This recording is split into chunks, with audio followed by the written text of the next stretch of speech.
of critique of political economy. And his basic point is a strict parallel between what Marx calls Mehrwert, surplus value, and between what Lacan calls plus de jouir, mehr Genuss, surplus enjoyment. In other words, capitalism is something unique. It's not just one among the modes of production. It is what already Marx suspected. A mode of production in which some fundamental feature of the entire human civilization, precisely this logic of excess, always more, which was in a latent way always here but oppressed, rendered invisible by false stability, openly explodes. This is the moment of truth in those stupid theories that capitalism is a natural system. I'm simply saying the same as Marx when he says about labor, that universal labor appears as such as everyday experience only with capitalism. So what is this logic of surplus? Let me, to explain it, refer to a scene from a Hitchcock film, but a scene which Hitchcock never shot. And he was right not to do it because it would be too direct, a little bit vulgar. Namely, in his conversations with Francois Truffaut, Hitchcock recalls a scene that he wanted to insert into his classic movie North by Northwest. Here is his description of the scene. Listen carefully. I wanted to have a long dialogue between Cary Grant, the main role in the film, and one of the factory workers at the Ford automobile plant as they walk along the assembly line. Behind them, a car is being assembled piece by piece. You see everything, all components which go into a car.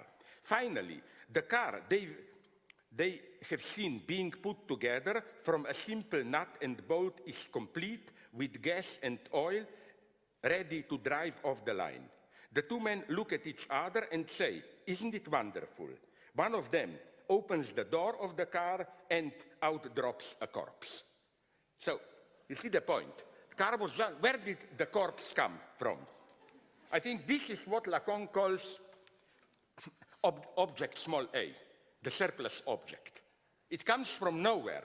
And it's nice that, don't forget, if you are good Marxists, that Hitchcock describes here precisely the production process.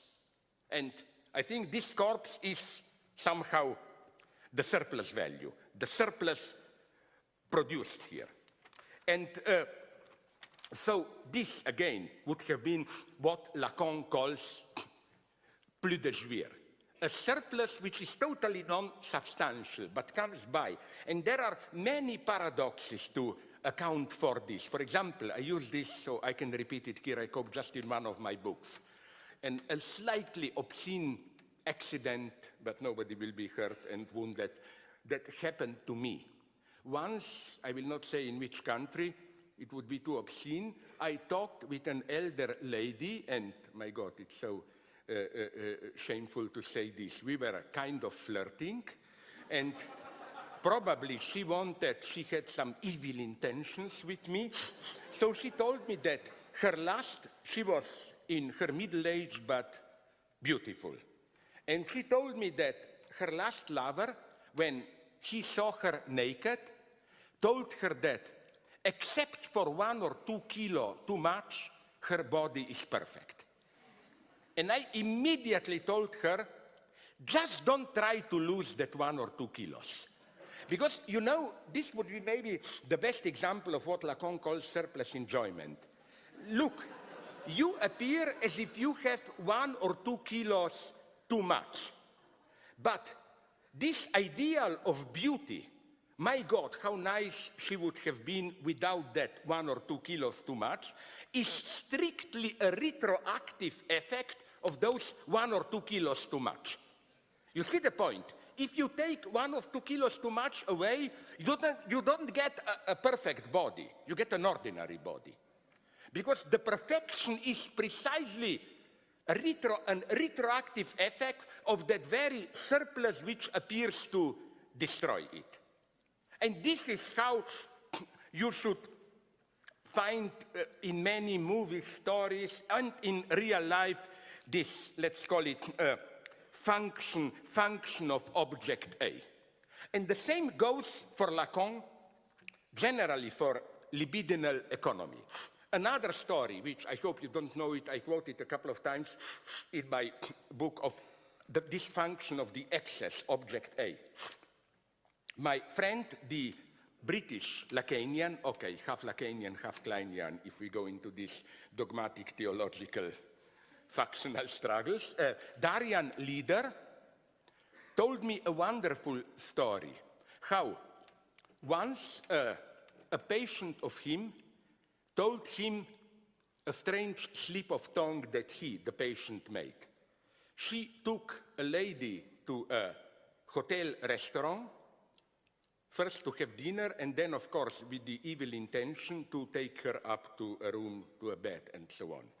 So what happened is that when they entered the restaurant, he made a stupid slip of tongue. Instead of a table for two, he said to the waiter, a bed for two, please, in the room. Now comes the genius of Darian Leader. His reading of this was not the usual Freudian vulgar one. Yeah, eating was just a pretext. He was already in his mind with later, but exactly the opposite. He was afraid to enjoy eating there too much. And that this will then, ruin even his ability to perform properly sexually afterwards. So it was a kind of ethical reminder to himself. Don't enjoy eating here too much. Don't forget your true duty is up there later. You see here, this food eating there was object A. It was that surplus, but it should just remain a surplus if it is elevated too much into a self-goal. It's a catastrophe. In this sense, already Freud proposed a wonderful concept. I think it's close to Lacan's plus de jouir, surplus enjoyment of Lustgewinn, gain of pleasure. How, when you do something, you should never forget that the true enjoyment comes not from the pleasure of achieving your goal, but from the very process of approaching your goal, and so on and so on. What do I mean by this? Let me give you a very sad first everyday example from a friend of mine in the United States. He told me that recently in the evening he went to Walmart, that big supermarkets, to buy something, and he noticed, it was the evening close to closing time, near the exit there were many those shopping carts full of stuff, commodities, but somebody abandoned them there. Why? He asked a salesperson there, and a salesperson gave him a simple explanation. People who once had enough money to do regular shopping cannot any longer afford it. But the ritual means to them so much that regularly families come to Walmart store and imitate the form of shopping. Feel things in, enjoy it, and then at the end they just leave the stuff there and go out. This is a nice example of how they get enjoyment, surplus enjoyment, but without the pleasure. The pleasure is the stupid pleasure of objects you buy, but the real pleasure is, of course, the very procedure. Or let me give you the most terrifying example of this surplus enjoyment. You should watch it. It's terrifying, but such a supreme example of what Lacan meant by surplus enjoyment. Joseph Goebbels, in 1943, after Stalingrad defeat of Germany, his famous speech in Berlin called the Total War, Totaler Krieg speech. Why is this speech so interesting? You should listen to the words. Germans were shocked by the Stalingrad defeat. And Goebbels did a wonderful thing, wonderful in a terrifying sense. It would have been much better for him not to succeed so much. He decided, against the stupid opposition of many high-ranking Nazi people, not to downplay the catastrophe, but to emphasize it even more, to paint it in the darkest way. Let me read you a quote. Imagine all the Goebbels shouting and so on.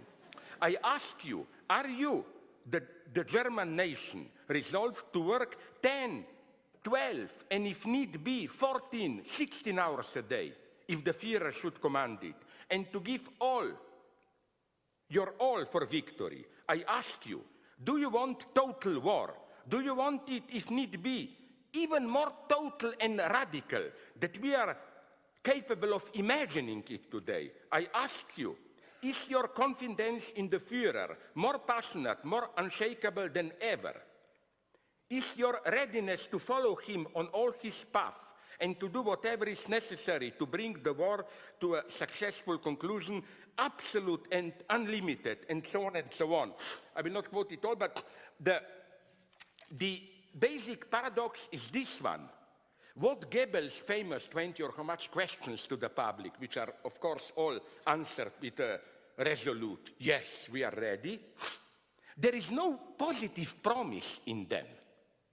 It's simply, he's asking them, do you want to suffer more? You ain't seen nothing yet of suffering. Do you want to suffer more? Do you want to suffer to such an extent that you cannot even imagine how you will suffer? That's pleasure, surplus pleasure. Surplus enjoyment as opposed to pleasure. And it's extremely interesting to read, to observe closely Goebbels' speech, his face during his speech, because when he gets into this full enthusiasm, do you want more suffering and so on, his resolute, fanatical face changes into a weird sort of passive pleasure, like as if he's overwhelmed by some excessive pleasure.